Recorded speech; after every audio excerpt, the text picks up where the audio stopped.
Thank you, Sachi, and thanks to, make sure I get my height right here, thanks to Keizai Silicon Valley Forum team as well. It really is a great pleasure to be here and to be able to speak on a topic that is at the core of what we do at Chasm Institute, which is how to launch and scale high-growth tech businesses in Japan.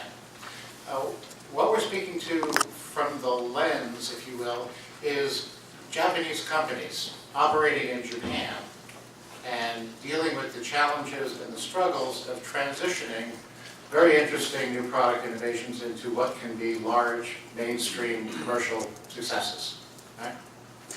I will mention that the books that you have on your chairs crossing the chasm are what might be called a tsumaranai mono, as a little gift from us to you, and hope you enjoy it.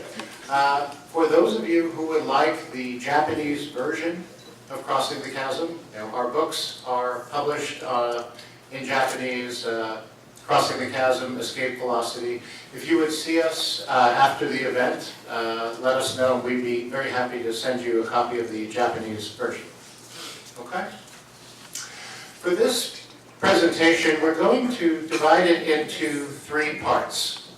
The first part would be to speak to some of the lessons that we have learned, my partner Michael Eckhart and I working together, in the US, in Europe, in Latin America, and in Japan, in how companies can grapple with and ultimately succeed in taking new product innovations and, if you will, crossing the chasm to large mainstream market success.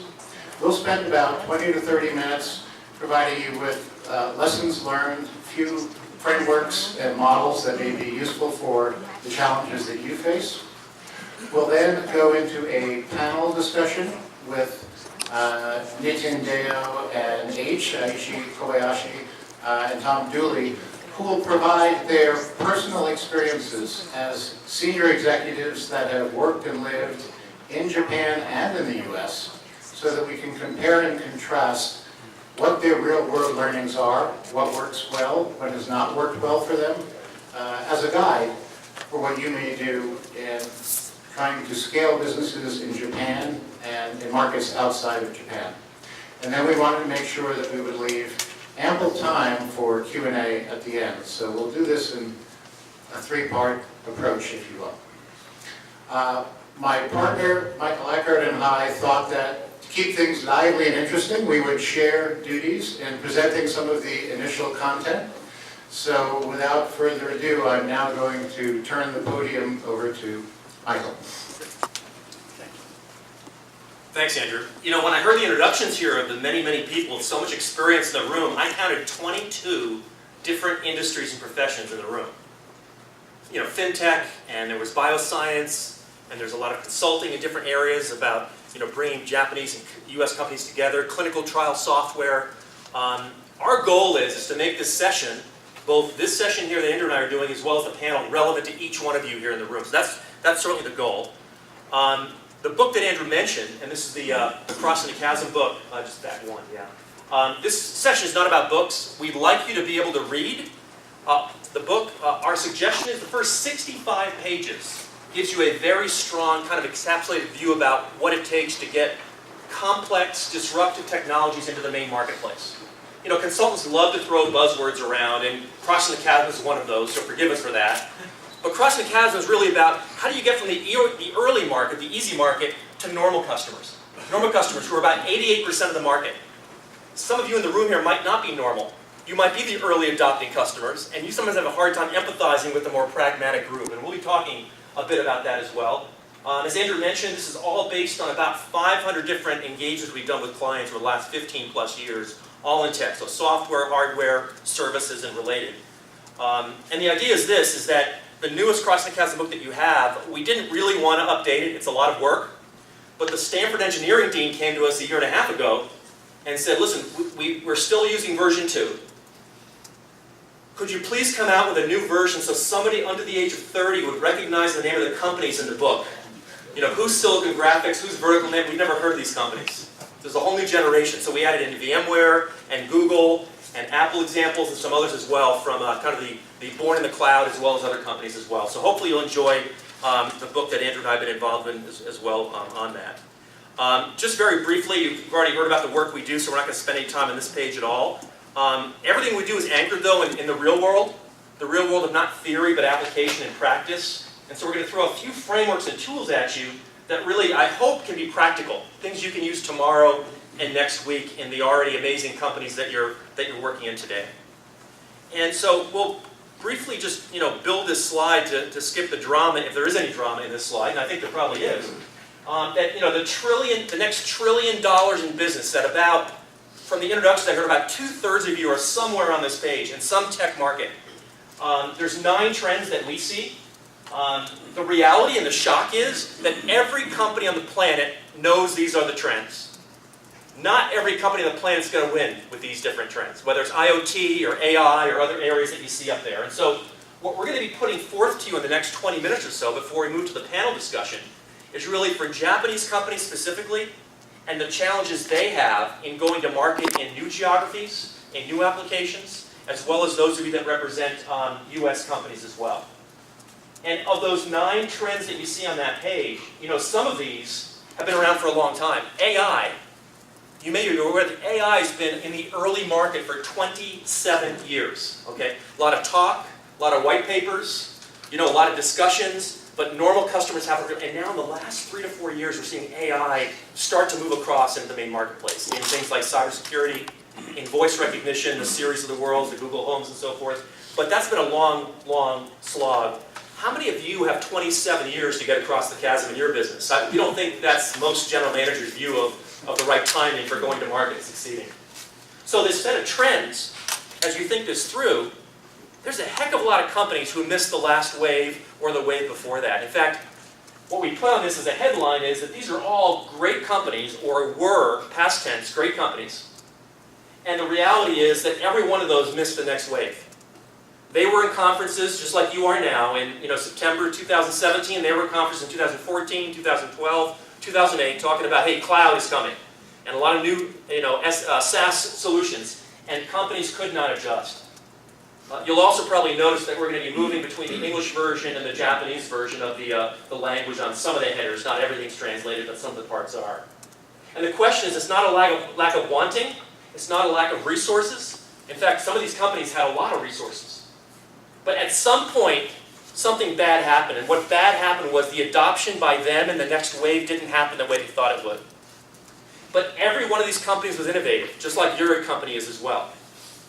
In fact, one of the big lies that we see and hear, it's a myth, is that there's not enough innovation in the marketplace today in Japan or in the US. And that's just false. There's a lot of innovation. You know what's lacking? Is getting the innovation to market, to getting it out of the lab and out of the development team and into the hands of real customers. That part is a hard part, and that's not always easily done by whether Japanese or US companies. So I hope you recognize a few companies on this list. Some of these even invented the category, and still, unfairly as it may be, weren't able to actually leverage that success. And so as we think this through, and I'll turn over to Andrew for a couple comments on these upcoming slides, every company is unique, and each one of you in the room has a unique set of requirements and challenges. But we're going to address 3 different questions in terms of innovation and taking those new products to market that are highly relevant, we believe, for Japanese companies, as well as for those doing business in other parts of the world. So I'll pass over to Andrew at this point. I think I discovered, listening to Michael, that if you stand straight and project your voice, you don't have to lean in. So this is excellent. As Michael was saying, we've been talking to Japanese companies and Japanese executives pretty intensively over the last couple of years. We visit Japan every 3 months. We've talked to large traditional Japanese companies. And as Michael mentioned, what we hear is there's clearly an understanding and awareness, a desire to start bringing AI and cognitive computing and machine learning and big data and software-defined networks, and gluing those together with manufactured products to be able to deliver net new value and net new innovation. There's no shortage of knowledge about these sort of things. But when we're having these conversations, we also hear about the struggles, people in the R&D labs trying to figure out how do we launch and scale this thing? How do we develop this thing? How do we get cross-functional teams that can work together in an aligned fashion and with a sense of clearer direction in how to develop, scale, and commercialize, which has been the core of our business at the Chasm Institute. So what you see here on this list are some of the companies that we've studied or we've worked with who have demonstrated best practices either in new business models or new innovative products, and have had, in some cases, very good success, and in some cases, learnings that we want to share regarding not such great success. So we worked with GE in 2013 when they were just starting their work around the industrial IoT. And you'll all remember how Jeff Immelt came out and said, we are going to be a software and an analytics company. There's a very profound exclamation. And we're going to basically glue capabilities that we have in software and in IoT to our manufacturing products to be able to reinvent business models, work in the railway industry, work in the aviation industry. It's clearly a work in progress, and the mantle has been handed over from Jeff Immelt to Flannery as the new CEO. But it's a really good example that we have both been personally involved with and studied carefully, which we thought had particular relevance given the large number of very successful Japan manufacturing companies. But we've also taken a look at Google and Google Glass. When you think about new innovative products, how many of you have ever seen one of those Google Glass devices where you're wearing your glasses and it's got this little screen in front of you? Okay. Well, when that was originally launched, particularly amongst, let's say, a consumer populace, there was a lot of anxiety around issues of privacy or whatever was appearing on that screen. Everything Google touches does not turn to gold, but what Google has recently done with Google Glass is found an application that is getting traction in the market, particularly in the area of medical. For example, doctors, when they're performing medical procedures, can see patient information on that screen on their glasses in order to help them with some medical procedure. Right? Now, not everybody gets it right. Let's see if I can advance the slide here. There we go. Manually works well here as well. What you see on this list are 5 companies that were not able to successfully innovate with new business models and with new products, and the pain and disappointment that ultimately ensued. We all know about Nokia, for example, was the clear global leader in mobile handsets for a very, very long time. Sony was a pioneer and an innovator in the portable music player, which we all know affectionately, particularly some of the older members of the audience like myself. The Walkman was obviously the game in town before MP3 players and the iPod. And Siebel Systems, a company that I worked with, was the dominant player in CRM systems until an upstart company called Salesforce, started by Mark Benioff, transformed that market through SaaS or cloud-based CRM.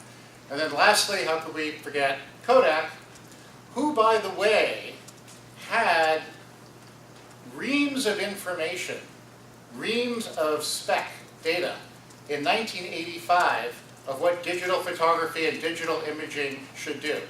It is now gathering a very thick layer of dust. Right? So as we study these companies, we look at what's been working, companies that have missed the next wave. We have developed some frameworks which are included in the Crossing the Chasm books that you all have. Hopefully you will have a chance to read a few pages and get a little more information about these. We have what we call the tech market model.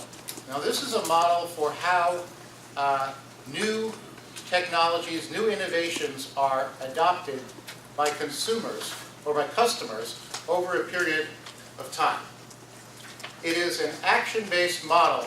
Much of the work that we do is about working closely with companies to specifically define what actions need to be taken at different stages of market adoption, what correct actions need to be taken in order to ensure growth and success. This is a bit of a build. There are 5 key priorities that we focus on. Some are more resonant with some companies than others. But understanding customers, what are customer motivations? What drives buying behavior at different stages of technology adoption? How do we make the right product and market decisions? How do we minimize risk? How do we minimize making errors that we could avoid if we had a knowledge of how different motivations and buying behaviors change over what we call a technology adoption life cycle? And how do we accelerate mainstream customer adoption? All of this work that we've done since the early days in 1991, it's driven by, as Michael said, 500 plus engagements, working with clients across multiple continents, seeing the patterns in terms of what works well, what does not work well, and a fair amount of market analysis that we've done, as well as collaborations with some of the leading universities.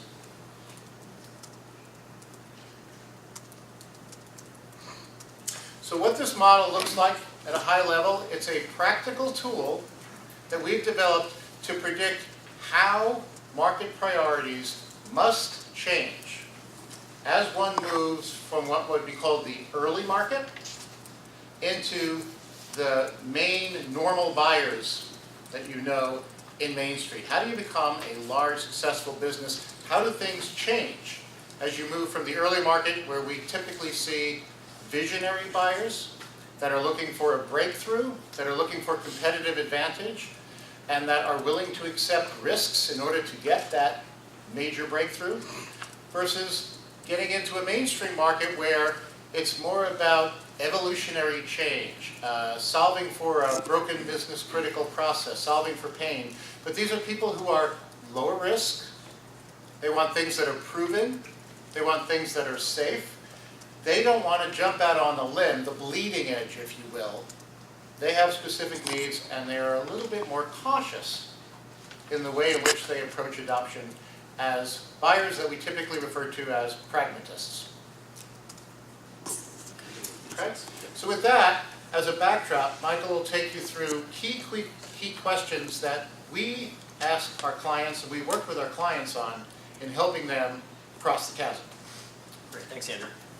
Just moving back one slide, one of the, consultants love making things, complicated, right? And we don't want to make it complicated. But one lesson we took away from a lot of the work we've done with tech clients is people look at this model and say, yeah, I get it. Early market is when the product's not yet ready to be launched. It's in the lab. It's 60% done. We got that. And that's not what early market is. If you have a set of friends right now working in a garage in Silicon Valley or in Tokyo or in Fukuoka or anywhere else saying, music streaming, we're going to do a music streaming solution. Apple's pretty good, Spotify's pretty good, we think we got a better one. And the reality is you're working in a garage somewhere on an alternative to be the third player in the marketplace. You might say, well, we must be in an early market because we're not ready yet to launch. And the short answer and the ugly answer is you're not in early market. You're in tornado right now. And you're not going to enjoy tornado because you're late. The train left the station, and whether it's Apple with their amazing solutions and Spotify with others, that it's really not a room for you coming in unless you have something highly disruptive to go after. So keep in mind that early market is not about you or contemplating your own navel or your shoes or whatever looking down. It's about where the market is today. And so the reality in some cases, those of you in the room here are leading on this edge of where the adoption is. In some cases, we might be 2 or 3 years late. And so as Andrew and I take this and work with it on clients, we say there's really 3 fundamental questions we ask. And it's really a where question, a which question, and a how question. And there's hundreds of questions you need to think about when you have a business. And by the way, there's 2 levels of this. Both looking at from a Japanese company standpoint, if you're in a large enterprise like a Mitsubishi who's going into IoT or other areas, or it might be a Kure looking at specialty chemicals in different new application areas. It may be you're a large company and you're doing innovation, or you're a startup in mobile apps or somewhere else. In both cases, these are the 3 questions. The first one is, where the heck are we on this map? It's really easy to say, well, our GM or CEO wants a tornado like in October, so let's time it for that. That's when vacation is over, we're all back at work. You don't get to time anything about tornadoes. Tornadoes happen when the market is ready to adopt at scale, typically in a horizontal mode. But the question about where you are on the tech market model is something we're going to go a little bit deeper into in a moment. The second one is if you're in the first half of the adoption curve, have you made decisions lately about who not to go after and who to go after? You know, how many companies here in the room feel very comfortable saying, we've decided who to say no to, or what features to say no to, or what applications to say no to? Most people go, no, we don't do that so well. We try to do everything. We try to do what, and this is a very technical term I'm throwing at you, it's called spray and pray. Spray and pray is saying the entire market is open to us. We're going to pray after we spray and hope that 20% of somebody somewhere buys our product. That's not a good way for getting into the marketplace. We think a laser focus, a vertical focus, or a segment focus is the way to go. And then the third piece is, once you've decided where you are and what you're going to attack, and also what you're not going to go after right away. Maybe hit the pause button on a few segments or a few markets until next year or the year after. We've then identified 9 key factors. They're actually the 9 key factors of failure. If you do them wrong, they're actually the 9 key factors of success if you do them right. They're everything from who you're targeting to why customers should care about your offer. We call it a compelling reason to buy. Whole product, we'll get into that in a little bit. So the first question, where on the tech market model is our new product or business model today? Bottom line is, you don't get to vote on this. It's where the market would put you, where customers would put you who are currently buying and aligned with what you're doing. And as we think this through, there's actually a whole series, and I'll just jump right to the build on this. There's a whole series of behaviors and activities that occur across what we call the tech market model. Most of you are familiar with this first part. This is the fun part. When you've got a new solution, either in IoT or in cloud or in consumer, and customers are excited, and you're excited. But by the way, not everybody's excited. It's about 11 or 12% of customers care, and the other people say, I have no idea what you're talking about. This is way too early for me. So this early market is where like a Nest is today, for example, with some of their key solutions on the mobile apps for heating, air conditioning, home comfort, security, and so forth. And there's this exciting initial set of excitement by visionary customers, but that doesn't last. That's the early stage. The real hard work is getting into the main marketplace. And what we're going to see is where you are and how you pinpoint where you are is a truly important part of strategy. In fact, we call this the headache slide. It's a little bit tough after sushi and drinks to be thinking about this in this level of detail, but we've identified 14 different stages across this adoption map. You might say, oh my God, here we go again. Consultants making things too complicated. Isn't there just an early market, a chasm? And the answer is no. If you're in true early market over here in 1A, stop thinking about chasm crossing, don't dream about tornadoes. Go find a few early adopters you can engage with, a few lighthouse customers, a few early visionaries, and that's about your job for the next 6 or 9 months. But if you're in early market late, 1C, it's, hey, start building a hypothesis for who you're going to go after. Who you're going to go after, who you're not going to go after. And so each one of these areas has a different set of pricing, packaging, feature, communication sets of requirements around each one of those areas. And so as you think this through, one of the implications are, once you've decided where you are, and the book will do a good job of guiding you through some of this. It's a little bit more complicated than what we're showing here on the slide deck, but we're happy to help or answer questions in the future if you have some. But the reality is most companies misunderstand where they are. In fact, smartphones today, as you probably know, are, where would you put those on the market? Life cycle curve. Yeah, I'm seeing a lot of people pointing to the right. Yeah, basically maturing market. Let's put it in what we call 5B today. Do you know there's 25 smartphone companies right now? And there's going to be fewer than that in about 12 months, and there were 50, right, years ago when it was a much more exciting early category. I saw some numbers the other day, we studied these recently, and said, now that the smartphone business is in a mature market across most geographies, it's not true in all geographies, do you know that 125% of the profit in the smartphone business is earned by 2 companies?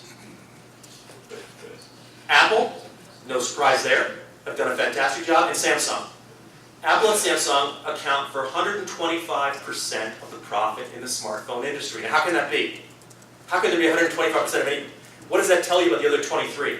Losing. Not so good. You're either breaking even or you're sucking wind. You're not at the level of break even. And whether it's an HTC or whether it's Microsoft and others, the reality is this is a pretty ugly, pretty difficult set of curves that say at some point, if you've missed the train, it's pretty hard to catch up. So I can promise you a fine bottle of wine from Napa Valley or Sonoma that there's not going to be 25 companies left a year out or 2 years out. There's going to be some consolidation. And so the power of this is once you're past tornado, Darwinian pressures place a lot of effort into different markets. Now this may vary by Japan versus Malaysia versus US versus Britain, but you think of Sony or Sony Ericsson, they're one of the 23 that aren't enjoying the mainstream market when it came to the historic levels of smartphones. And so the where question that you'll be guided through in the book is really an important one to say, where are you today? Not where you want to be, not where you fantasize you are, but where would the customer, the markets put you in the marketplace across the span of different stages. The second question is which target segment to go after. Do you have the courage? Do you have the discipline? Do you have the confidence to pick the right segment? It turns out that one of the easiest but also most difficult things in going to market is generating what we call an 80% solution. Lots of early adopter customers and lots of vendors meet at the middle and say, we don't have a complete solution, but we got an 80% solution. An 80% whole product, there's nothing wrong with that if you're in the early market. If you're not in the early market and you want to cross, you've got yourself a problem. And it turns out that pragmatists on the right-hand side, where you see those red dots, those are segments or applications or vertical markets, when they hear about 80% whole products, they say, this is interesting. Please come back next year when you have a real solution, not a part solution or a partial solution. And so the leading correct set of aspects that we need is the courage to actually say what type of customer, what vertical, what geography do we need to focus on first. You can have a vision, and that's great, but don't confuse that with your near-term 6 to 12 to 18-month market development process. And every one of these companies on this list either were forced into or concluded we got to focus on something before we can solve everything. And so what we've learned at Chasm Institute, and there's a set of methods you'll see in the book as well, that says every one of these companies, whether it's a GE, whether it's an Apple, whether it's an Adobe or a Salesforce, have had to make some difficult choices about who they're pursuing first and who they're not. Even, this is the 10th year anniversary for the Apple iPhone. The initial focus was an exclusive deal with, I think it was with AT&T. That was the initial route to market. It was not spray and pray. They had a fairly well-defined set of target markets. And our favorite example is Amazon, who's eating up the retail business at leaps and bounds. Did they have a focused effort initially? They focused on perhaps one of the most standard, maybe even dare I say boring categories on the planet, except for our book.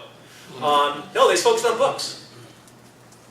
How many companies would have had the courage to say, we're going to build a platform around e-commerce and put books as the centerpiece of that and focus on it for 6 years, and then in years 7, 8, and 9 move into other aspects. Lawn furniture, shoes, diamond rings, wedding gowns, everything they're doing, including AWS. What they did, anybody clear about why did they pick books? It wasn't random. They wanted to find the one product that they knew a normal customer would not wonder about whether is it the same product in the store as it is online. You're buying shoes or perfume or wedding gowns or lawn furniture. It's like, well, the book from the horror book or the geography book or whatever, it's the same darn book. It allowed people to have the confidence that it wasn't going to be a disruptive part of the buying process. And that's what Jeff Bezos really based his vision on. And now, obviously, it's no longer chasm crossing, it's Main Street, with one exception. How's Amazon doing in fresh foods? Would you say it's a mainstream? Have you bought a lot of tomatoes and lettuce and kale from Amazon lately? No, what did they just spend $12.5 billion on? Was buying Whole Foods as a way to build a whole product around that one area that they haven't yet really commercialized in the main marketplace. And that brings us to the point of what is whole product. Without whole product, you can't really win. There's a few companies in this room, and I think Apple is a nice example, that they understand whole product better than most other companies. And what we define whole product as is not what you want to provide, it's what the customer expects as the minimum solution needed to get their job done, to get their motivations to buy fulfilled. And so it turns out that could be software related, that could be legacy interfaces. In some enterprise B2B, it may be a lot of pre-sales and post-sales. It's typically 20 different things. You know, we joke about it. Most of your companies have product managers. We would love, don't go changing the job title by the way, but we would love them thinking like whole product managers. Because that's really the job. It's not that little circle in the middle, but it's the full set of solution suites required as we go forth into the marketplace. And so as you think this